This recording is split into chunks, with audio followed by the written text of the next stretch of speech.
Hello, my name is Rick. Welcome to my channel. For today's guitar lesson, we're going to learn Somebody Get Me a Doctor by Van Halen.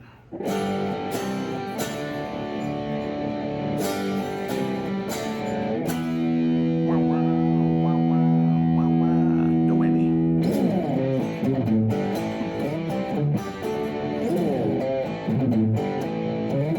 Yeah, so amazing song, cool song. Let's get right to it.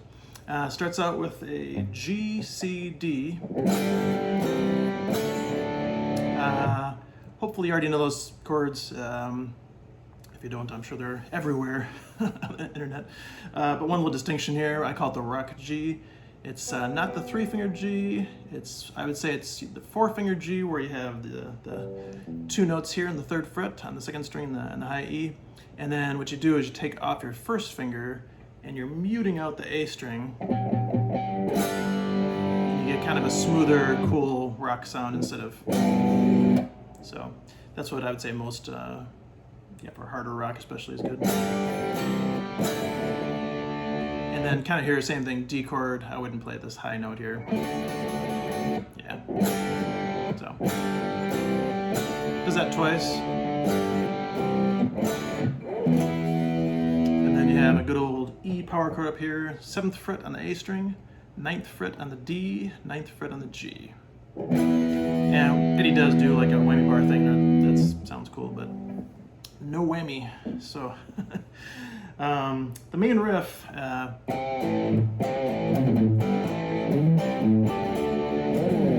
so break it down, go down the 3rd fret here on the A string, and you're going to bend it a quarter step, so just basically a little bit, kind of a bluesy inflection. Bend it down, I would say. Hit an A power chord here, which is going to be the 2nd fret on the D string, and the open A string. Just those two, or if you want to actually also grab this 2nd fret on the G string, you can also. It's if you listen to the two back to back, almost identical. So now this part here is the part that always tripped me up. It is this little 3rd fret on the A string, 2 quick notes that you're going to want to alternate pick to an open A string. So you go.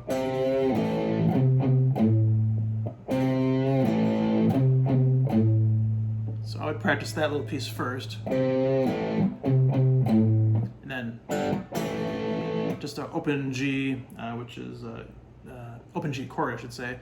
Which one way you can do it is if you just hit the D and the G strings here, that's actually enough to be a G power chord. So. Then you're going to slide up to the 7th fret on the A string here. I think you could think of it as sliding 5 to 7. But there's a funny thing, you see this happen often, where if you're coming from down here and your arrival point is the 7th fret on the A string here, you're probably just going to slide from somewhere around here. So really you're not starting on the 5th fret. It's like you're going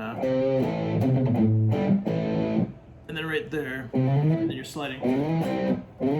So really, but if I were to say start on the 4th fret, that doesn't sound right at all, right? So like when you're thinking about the theory and the skills involved, I would say 5 to 7, but really it's just down here up to 7. So then you're going to grab the 5th fret, D and G strings, bar that. And then there's an open A string there. So it's muted with the right hand. And then you're going to go up to here, kind of a sus thing, D sus thing here. So I would first go to the 7th fret and bar the D, G, B strings. And of course your 1st finger is, covering up all 4 strings. But the notes you're going to play with your right hand is going to be D, G, B.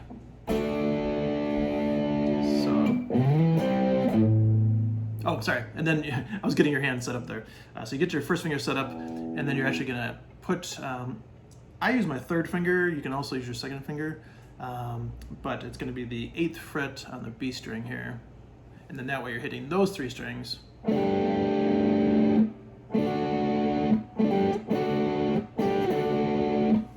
find a lot of people actually do like using their third finger for this. A lot of my students, when I ask them in a lesson, you know, I tell them you could go like this or this. I think it has to do with the hand angle thing. It's just this is a little awkward for some people. It depends where you're at on the guitar also. If you're up high, then I think that's a lot easier. I probably wouldn't do that. So, a little vibrato there, never hurt anybody. And then he just slides down, you know, kind of a cool, like that. So the whole riff kind of a little slower B.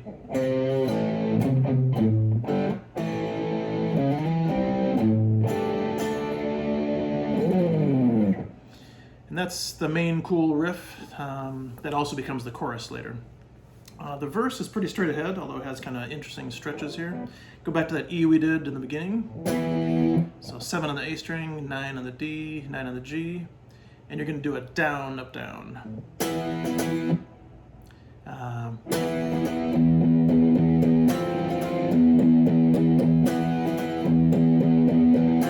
So what you're going to do is you're going to take the notes that are in the 9th fret here, the D and G, and you're going to go up to the 10th fret.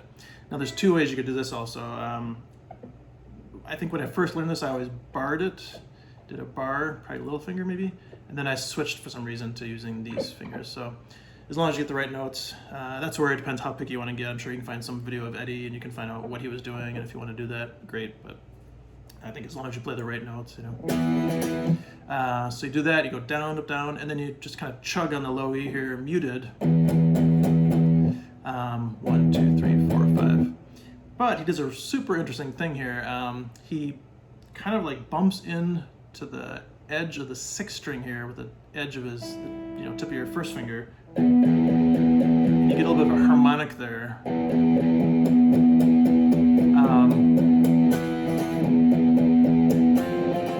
It's kind of hard to do, actually. I think for the rest of the portion here, I'm just gonna do whatever. But that's if you want to work on that. It's kind of cool. So, but the actual riff, just think of it this way: you're going back to here again, and then you're just back to the verse again, or actually, sorry, the chorus, which is the main riff. So you're gonna do. That's the first verse, down to the main riff, which is the chorus. Second verse, exact same thing, down to the main riff, which is the chorus. And then the third time, he changes it. And this is where you're gonna definitely wanna do some barring here. So, in fact, I'll bar the whole thing just so you can kind of visually see it. Because what you're gonna do is you're gonna go from the 9th fret to 10, to 11, to 12, while you're still holding this note. So it sounds like this, you're going on, let's see.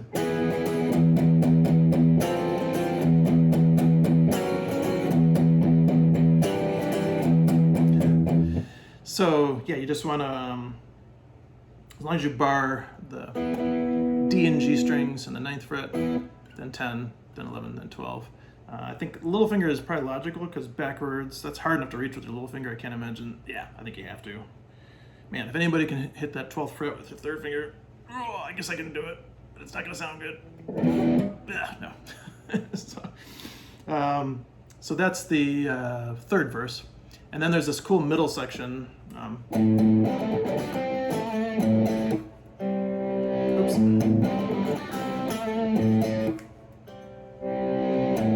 So what's going on there? Yeah, it's funny on this guitar. My excuse is I don't turn the volume all the way. It's like a really, what's the word? Really stiff volume knob, I guess. Like doesn't move really fast. So on some guitars, I think on my Strat, like if I play this song or that riff, I can just flick the volume down and it, you know, super easy, quick. That's my excuse anyway. So, but the riff. So hit the open A string twice, muted, and then you're gonna bar the 5th fret, D and G strings here. And then you only go to a single note here though, that's kind of interesting. So you go to the 7th fret on the D. So it's 2 notes here, 1 note here. And you're gonna wanna pick down up there because it's kind of fast. So that to me is one of the more, can be a challenging thing at first. And because you're trying to get those two notes when you're going down, and then you're coming back up and only hitting one. So if you're not familiar with that, that's a really cool thing to work on.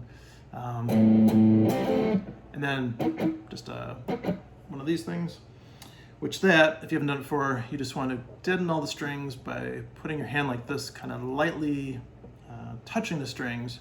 Don't push too hard. If you push too hard, you're going to get some notes coming out. So you want to just shoot for this kind of sound. Now it depends what riff you're doing, what song, how your fingers will be. So if you're doing this riff, let's see. Yeah, so you're not going to want to change your fingers too much because the next part coming up is going to be resembling this hand shape here quite a bit. So I think one of the main things I'm doing, I'm leaving this finger here, kind of leaving this one here. I'm dropping this one in. Sometimes if you don't do this correctly, you'll get harmonics and stuff. So like that.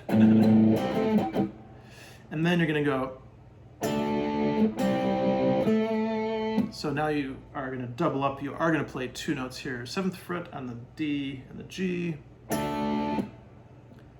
5th fret on the D and the G. So that's kind of like, you know, same thing going on there. And then back to a single note, 7 here. Again, with the right hand, down, up, down. That's what I would do. So you have to kind of work on going down, up here to grab those two strings, and then down on the single string. And that can be a little challenging at first. Then you just throw a double muted A string at the end there.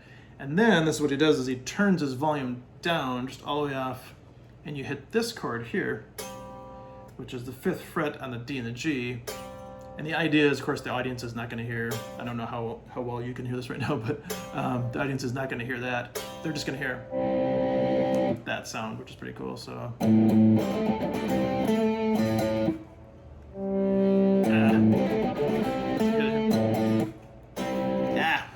yeah, this guitar is not the guitar for this, at least for me.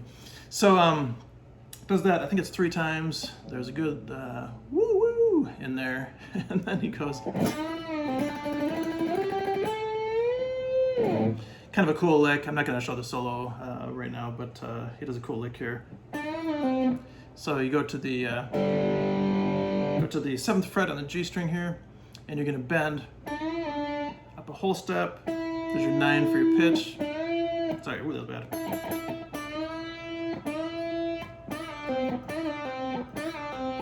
So you're going to bend a whole step, 7 up to the pitch of 9.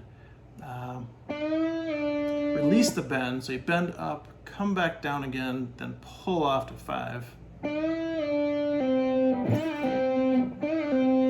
And then he does tremolo picking. If you don't know what that is, that's when you just kind of play a note, and with your right hand you just do alternate picking, down, up, and then go to various notes, retaining that technique there. So that's the typical idea for tremolo picking. So he's going 7, 9, 12, 14. By the way, when you're doing tremolo picking, you usually don't count. I'm not counting like 1, 2, 3, 4, 5, 6, 7, 8, 9, 10, 11, 12. You're not doing that. You're going by time. So think of it if it was going.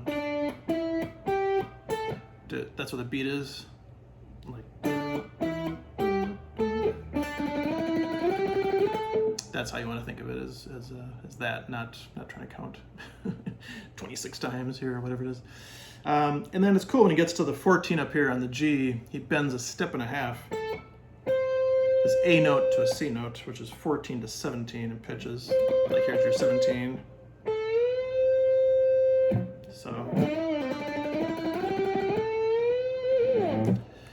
So yeah, awesome song. It's off Halen 2. If you haven't heard the album before, I actually had a student recently who hadn't heard it, and I said that's required guitar homework. Listen to Van Halen 2. And all of Van Halen, of course. But so yeah, hope you have fun with that song. Great song to play, super cool. And thanks for checking it out, and talk to you soon.